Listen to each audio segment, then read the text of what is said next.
Alors bonjour les amis, aujourd'hui le 1er août 2026, un nouveau mois qui commence, composition 122, s'assumer.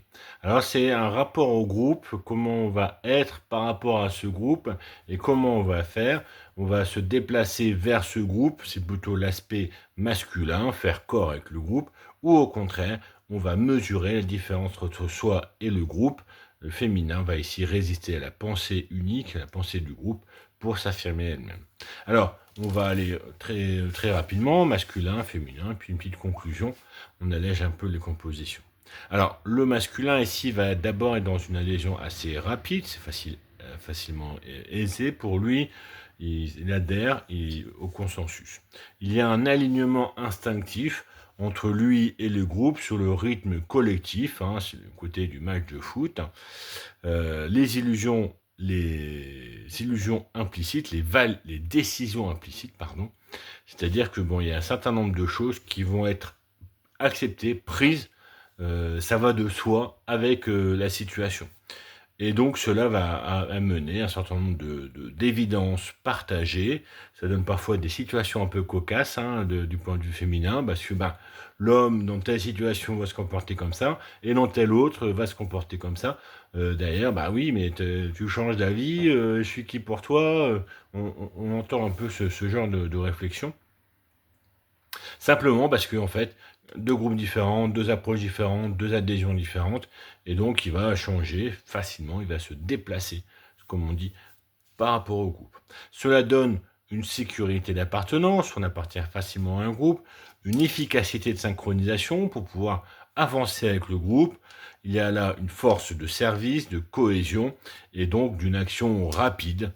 C'est tout l'intérêt de la démarche.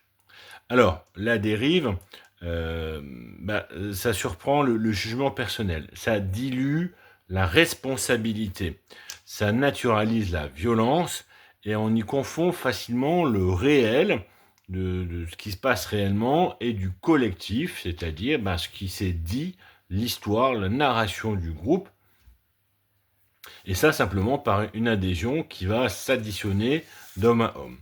En face, le féminin va, elle, prendre une observation qui va être plutôt lente, une mise à distance entre le moi et le groupe. Elle accepte ses ressentis personnels, même s'ils ne sont pas alignés par rapport au groupe, et elle essaie de maintenir un point intérieur autonome malgré les fluctuations, les distances qui peuvent être plus ou moins grandes, les écarts plus ou moins grands, et, cas échéant, des tensions qu'il peut avoir par rapport au groupe. Il y a là donc un besoin d'appartenance immédiat chez le masculin qui va avoir en face une opinion fermée intérieure. Je me suis retrouvé, je suis où, je suis ici. Et cette tension-là va constituer, va structurer en fait la relation entre les gens. Donc ici, le masculin met en place une base relative au groupe en simplifiant finalement les calculs. En disant, voilà, ça c'est comme ça c'est comme ça. On met une chemise, on met un pantalon. Bon, voilà, c'est des choses comme ça. Le groupe aime les voitures. Comment vais-je y répondre? Je ne vais pas m'interroger si réellement j'apprécie les voitures, c'est plutôt comment je vais me placer là-dedans. Le féminin ici calcule donc une base libre du contexte immédiat. Est-ce que moi, habituellement, je préfère la voiture ou le vélo?